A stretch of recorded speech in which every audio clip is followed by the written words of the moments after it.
இளையராஜாவின் மகளான பவதாரணி உடல்நலக்குறைவு காரணமாக உயிரிழந்தார். அவரின் ஆன்மா சாந்தி அடணும் அப்படின்னு நினைக்கிறவங்க இந்த வீடியோக்கு லைக் கொடுத்துட்டு தொடர்ந்து இந்த வீடியோவை பாருங்கள்.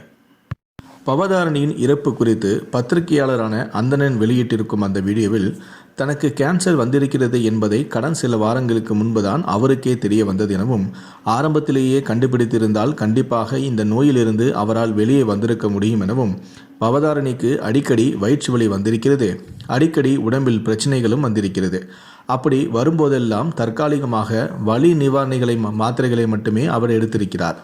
ஒரு கட்டத்தில் அவர் இரத்த வாந்தி எடுத்த பிறகுதான் அப்போலோ மருத்துவமனையில் அவரை அனுமதித்தனர். அங்கு எல்லா விதமான பரிசோதனைகளையும் மருத்துவர்கள் செய்து முடித்த பிறகுதான் அவருக்கு கேன்சர் என்பதே தெரிய வந்திருக்கிறது. ஆனால் அதற்குள் கேன்சர் கிட்டத்தட்ட 90% வரை பரவிவிட்டது. எனவே ஒன்றுமே செய்ய முடியாது என்கிற சூழலுக்கு மருத்துவமனையும் வந்துவிட்டது. ஹீமோதெரப்பி கொடுத்து அவரை வாழ வைக்கலாம் என்று முடிவெடுத்தாலும் அதை ஏற்றுக்கொள்ளும் அளவுக்கு பவதாரணியின் உடலில் பலம் இல்லை. பவதாரணிக்கு கேன்சர் என்பதை அவரிடம் அவரது குடும்பத்தினர் சொல்லவில்லை.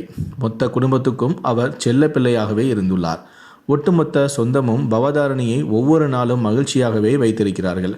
சில வாரங்களுக்கு முன்பு கூட ஒரு நட்சத்திர ஹோட்டலுக்கு பவதாரணியை அழைத்து வந்து அவருக்கு பிடித்த பாடல்களை எல்லாம் குடும்பத்தில் உள்ளவர்கள் ஒவ்வொருவராக பாடினார்களாம், நகைச்சுவையும் செய்தார்களாம். ஏனென்றால் அவர்களை பொறுத்தவரை பவதாரணி விரைவில் இறந்து விடுவார், அவரை சந்தோஷப்படுத்த வேண்டும் என்பதுதான் நோக்கமாக இருந்திருக்கிறது. உண்மையிலேயே அந்த குடும்பம் ரொம்பவே நல்ல குடும்பம். திடீரென அவர்களுக்கு இலங்கையில் கேன்சர் மூலமாக கேன்சரை ஆயுர்வேத மருத்துவம் மூலமாக குணப்படுத்தலாம் என்பது தெரிய வந்திருக்கிறது. இதனால் உடனே அவருடைய தம்பியான யுவன் சங்கர் ராஜா தான் தன்னுடைய அக்காவை எப்படியாவது காப்பாற்றிவிட வேண்டும் என அவரை இலங்கைக்கு அழைத்துச் சென்றார். அங்கு ஒரு வாடகைக்கு வீடு எடுத்து ஆயுர்வேத சிகிச்சையை தற்போது மேற்கொண்டு வந்தனர். ஆனால் திடீரென பவதாரணி பரிதாபமாக விழுந்துவிட்டார் என்ற தகவலை அந்தணன் தற்போது கூறி பெரும் பரபரப்பை ஏற்படுத்தி இருக்கிறார்.